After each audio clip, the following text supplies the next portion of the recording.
संविधान को ये इनके दादा भी नहीं हटा सकते। इनके दादा भी संविधान को हटाने की पहल नहीं कर सकते, क्योंकि बाबा साहब एक थे, 33 करोड़ इनके देवता थे, इनके विपक्ष में 33 करोड़ जनता थी। उन्होंने जब हमें सब कुछ दिया, औरतों को दिया, 50% औरतों को सम्मान दिया, और ये आज हटाने की बात करने। और जो बाबा नु कह रहा है उसमें हरिद्वार में अब यहाँ हिंदू रहेंगे, मुसलमान नहीं रह सकता, उन्हें बाहर कर देंगे, तो इन्हें हवा से फूंक से उड़ा के फेंक देंगे। वो पाकिस्तान में गिरे या इराक में जाके गिरे, इतनी तकड़ी फूंक लगेगी कि उन्हें पता ही नहीं चलेगा पंखे की है या तूफान है। बाबा जो है वो खुले मंच से कह रहे हैं कि भाई हिंदू राष्ट्र होना चाहिए अब ये देश। वो ही बाहर जाएंगे, करके तो दिखाए। हिंदू मुस्लिम करके सत्ता में आओ और हिंदू भी काटो और मुसलमान भी काटो। इनकी माँ कूड़े करकट में, गंदगी में अपना भोजन तलाश कर रही है, ये माता के रखवाले बन रहे। अरे जनता ये कहते 14 से आज़ादी मिली है। हाँ, मैं मानता हूँ 14 से आज़ादी इन्हें मिली है अपनी बात करने के लिए, अपने लोगों को ऊपर लाने के लिए। 14 से पहले अडानी कहाँ था? क्योंकि ये संविधान को हटाना चाहती है। इनके एमपी कहते हैं कि हम संविधान बदलेंगे। आप कहाँ से आए सर? मेरठ से आए भैया। मेरठ से। क्या कहना चाहते हैं, आज संविधान दिवस है? शायद संविधान दिवस है, देश के लिए संविधान दिवस है, लेकिन आज की जनता के लिए जो है इस सरकार ने मरण दिवस बना दिया। क्यों? क्योंकि ये संविधान को हटाना चाहती है। इनके एमपी कहते हैं कि हम संविधान बदलेंगे।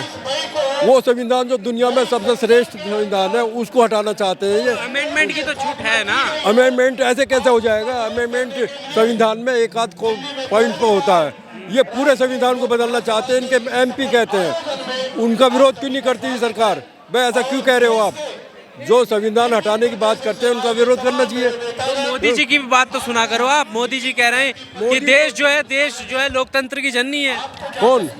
हमारा देश। अगर मोदी जी कहते हैं लोकतंत्र की जननी है तो 22 करोड़ रुपया लगा के 22,000 करोड़ नई संसद नहीं बनाते, लोग की बात करते। उस टाइम पे हर आदमी पैदल चल के अपने गांव 250-250 किलोमीटर जा रहा था।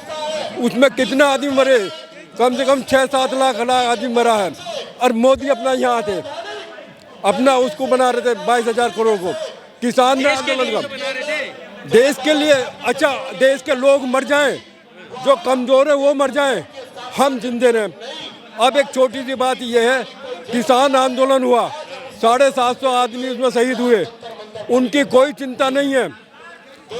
और अंबानी के पोता होता उसे दिल्ली से बम्बई जाके चटनी से वो चटाने जाते हैं, क्या कहते हैं, शहद चटाने जाते हैं, और 750 आदमी की कीमत नहीं है। और जब कोई उनका अपना राज्यपाल मिल के कहता है कि भाई उनकी बात सुन लो, तो कहता है मोदी वो मेरी वजह से थोड़ा ही मर रहे हैं। अरे कानून तुम ला रहे हो, इस पर बता नहीं रहे हो, किसान पड़ा है, मर रहा है, तो आप वहाँ शहद चटाने जा रहे हो। तो मोदी की कोई मानसिकता नहीं है कि यहाँ की जनता जीवित रहे या आम जनता जीवित रहे। उन्हें चाहिए अपने प्यारे और जो उनके साथी हैं, जो उन्हें पैसा देते हैं, उनके लिए वो काम करना चाहते हैं। उनकी नीयत बनी है, वो कहते हैं मन की बात। कह रहे हैं कि मैंने देश के लिए घर परिवार छोड़ा है, मैं देश को सर्वोपरि मानता हूँ। आप इतने आरोप लगा रहे हैं। देश को सर्वोपरि मानते, सबसे शर्म से डूब मरने की बात है जिन देशों ने मोदी को सीधे अंदर नहीं जाने दिया, बॉर्डर से, एयरपोर्ट से नंगा करके तलाशी लेके वापस भेज दिया। और मोदी जी भूल गए हैं, ये मोदी की जनता की वजह से प्राइम मिनिस्टर बने हैं, और उनकी वजह से विदेशों में उन्हें मान दिया जाता है। तो इसमें आपका सीना भी तो चौड़ा होता है, हमारे देश का प्रधानमंत्री है। जो आदमी हमें भगा रहा है उसके पैर पकड़ रहे हैं हम जाके, जिन्होंने नंगा करा है और उसके गोली भर रहे हैं उसकी, कोई आदमी महसूस नहीं करता। छोटे से छोटा आदमी अगर कोई गाली दे देता है तो उससे बात नहीं करने जाता है। और इन्हें नंगा करके 2 बार अमेरिका ने भगाया, 2 बार, एक बार नहीं। कहाँ से जानकारी लाए? पेपर में आया था, उस टाइम के पेपर देख लो जब ये मुख्यमंत्री थे। 2 बार इन्हें वापस भेजा गया, और ये वहाँ जाके उनसे कहते हैं मेरा दोस्त है। अब के बार ट्रम्प सरकार वहाँ कुछ लेना देना नहीं, देश में हाय तौबा हो रही है, वहाँ ट्रम्प सरकार है। अभी आपको किन चीजों को देखकर ये लग रहा है कि लोकतंत्र खतरे में है या संविधान खतरे में है, ये आप मुझे बताइए। लोकतंत्र खतरे में नहीं है, संविधान खतरे में नहीं है। संविधान को ये इनके दादा भी नहीं हटा सकते, इनके दादा भी संविधान को हटाने की पहल नहीं कर सकते, क्योंकि बाबा साहब एक थे, 33 करोड़ इनके देवता थे, इनके विपक्ष में 33 करोड़ जनता थी। उन्होंने जब हमें सब कुछ दिया, औरतों को दिया, 50% औरतों को सम्मान दिया, और ये आज हटाने की बात करने, अगर वो चाहते हैं तो बाबा साहब के समाज के 33 करोड़ जनता है, समाज की अगर सारी जुड़ जाएगी तो 100 करोड़ जनता है, तो इन्हें हवा से फूंक से उड़ा के फेंक देंगे। वो पाकिस्तान में गिरे या इराक में जाके गिरे, इतनी तकड़ी फूंक लगेगी कि उन्हें पता ही नहीं चलेगा पंखे की है या तूफान है। बाबा साहब को तो वो भी मानते हैं, आप ही थोड़ी मानते हैं। बाबा साहब को मानते हो, क्या संविधान हटा रहे? अरे नाटक है। जिस संदन में माथा टेक के गए थे अंदर पहली बार, उसे ठुकरा दिया, उसमें ठोकर मार दी, और उसमें लेट के कर रहे हैं, और उसमें एक डंडा रख दिया, जो अंदर बढ़ेगा उसका डंडा लगेगा। अबे कहाँ का लोकतंत्र है? लोकतंत्र होता है आम बात, आम लोगों की भाषा की बात करना, आम लोगों की समस्या की बात करना, छोटे से छोटे आदमी, बड़े की नहीं, जो अरबपति है करोड़पति उनकी बात नहीं, जो छोटा मजदूरी कर रहा है उसकी बात आगे लाना। और ये कहते हैं जो अरबपति मुझे चंदा देगा, मुझे इलेक्शन लड़ाएगा। अब कुछ बाबा जो है वो खुले मंच से कह रहे हैं कि भाई हिंदू राष्ट्र होना चाहिए। अब ये देश वो ही बाहर जाएंगे, करके तो दिखाए।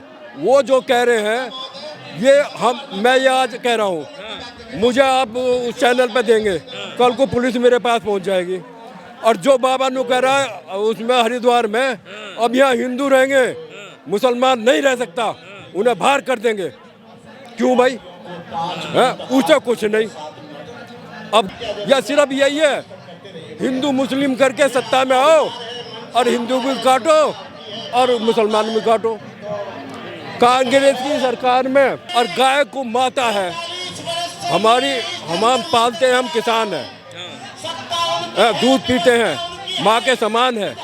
माता नहीं मानते उसे, क्यों दूध पिलाती है। वो अब कूड़े करकट में अपना भोजन तलाश कर रही है। इनकी माँ कूड़े करकट में, गंदगी में अपना भोजन तलाश कर रही है। ये माता के रखवाले बनने। अरे जनता देखे, अब वक्त आ गया है सुभाष का, भगत सिंह आज़ाद का। सुभाष ने कहा था तुम मुझे खून दो मैं तुम्हें आज़ादी दूंगा, हम उनके साथ लगे, आज़ादी मिली। भगत सिंह ने कहा इंकलाब जिंदाबाद, इंकलाब के साथ आए तो आज़ादी मिली। चंद्रशेखर ने उन महान लोगों की जो है उनको मिटा दिया उन्होंने। ये कहते 14 से आज़ादी मिली है। हाँ मैं मानता 14 से आज़ादी इन्हें मिली है अपनी बात करने के लिए, अपने लोगों को ऊपर लाने के लिए। 14 से पहले अडानी कहाँ था? 165वें नंबर पे था। इनकी सरकार में दूसरे नंबर पे आ गया। तो आज़ादी इनके लोगों के लिए, जनता के लिए नहीं है, किसी जनता के लिए नहीं है, किसी आदमी के लिए इनकी आज़ादी, कोई आज़ादी नहीं है। इन्हें आज़ादी है वही अपने एयर कंडीशन में घूमना, अच्छे अच्छे क्लब में जाना और मौज मस्ती करना। अब हमने भी देखा वो बेचारी सीधी साधारण टीचर थी, पसंद नहीं आई उसे छोड़ कर मैंने बच्चे छोड़ दिए। अरे शादी के फेरे तो लिए थे, वचन तो दिए थे। हिंदू राष्ट्र कहते हो, हिंदू धर्म मानते हो, कम से कम उसे इतना सम्मान तो देना चाहिए। अपने कमरे में एक कमरा दे देते हैं, वो भी नहीं है। आप अपने हिंदू धर्म का अपमान करते हो, जिसकी कसम खाते हो उसे ठुकराते हो। भाई पत्नी तो है, पेपर में लिखते हो, जब अपना नॉमिनेशन करते हो, नाम लिखते हो, तो कम से कम एक कमरा तो देते हो उसे कि मेरी पत्नी भी यहाँ रहती है। और आप कहते हो उन्होंने बच्चे छोड़ दिए। अरे वो पसंद नहीं, जब अंग्रेजन मिल रही है, ब्रिटिश वाली मिल रही है, विदेशी मिल रही है, तो वो बेचारी हिंदुस्तानी क्यों पसंद आएगी? चलिए ठीक है। तो संविधान दिवस पर तमाम बातें हुई है, अपनी बात। हाँ मेरठ से आया हूँ, नरेंद्र नाम है।